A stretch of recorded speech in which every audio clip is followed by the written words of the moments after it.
Sometimes we'll get into the officer safety, officer safety, officer safety. Mhm. Sometimes it's not safe. Sometimes Yeah. you just need to be really freaking good at what we do. Well, what comes to mind is Uvalde at Parkland.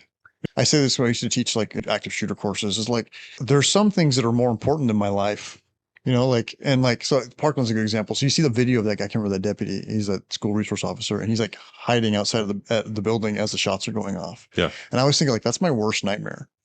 My worst nightmare is like showing up to a place where children are being murdered and like listening to it and not doing anything about it. Yeah. It's like, It's not the dying. Yeah. it's not the dying. It's not getting killed in this instance. It's worse to stand by and let like innocent people just get murdered. Yeah. That's way worse than dying. Right. My perspective on that specifically, go upstream from that. Somebody chose to put that player on the field and to train him the way that he was trained. And it's hard for me to hold him as accountable as I do the department. Now, I'll say all that. Personal protection is huge. Sometimes I've been really scared. No, yeah. You know what I mean? Like, I haven't just rolled up in the middle of shooting scenes and been like, I'm Superman here to take charge. I've been like, holy shit, am I going to get shot in the face? Now that said, the level of training and the people that we surround ourselves with, and it allows us to push past that. I remember specifically you and me were on VCAT at the time, and there was a shooting at one of the dispensaries or something like that during a warrant. And we got called over to it, and officers are literally running back and forth.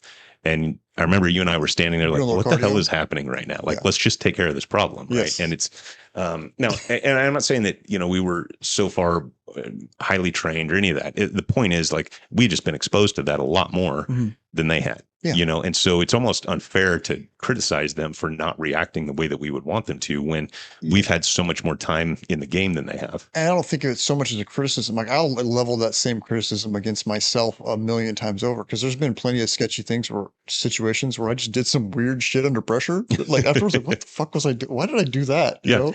Like, you do weird things when it gets sketchy. Like, weird stuff happens. Scary stuff is scary stuff, man. So, like, I'm not even being like on my high horse and judgmental about that. No. I kind of laughed about it afterwards, that like some of the stuff that was going on. It was funny, but like I'll laugh at myself just as hard for some of the dumb shit I've done.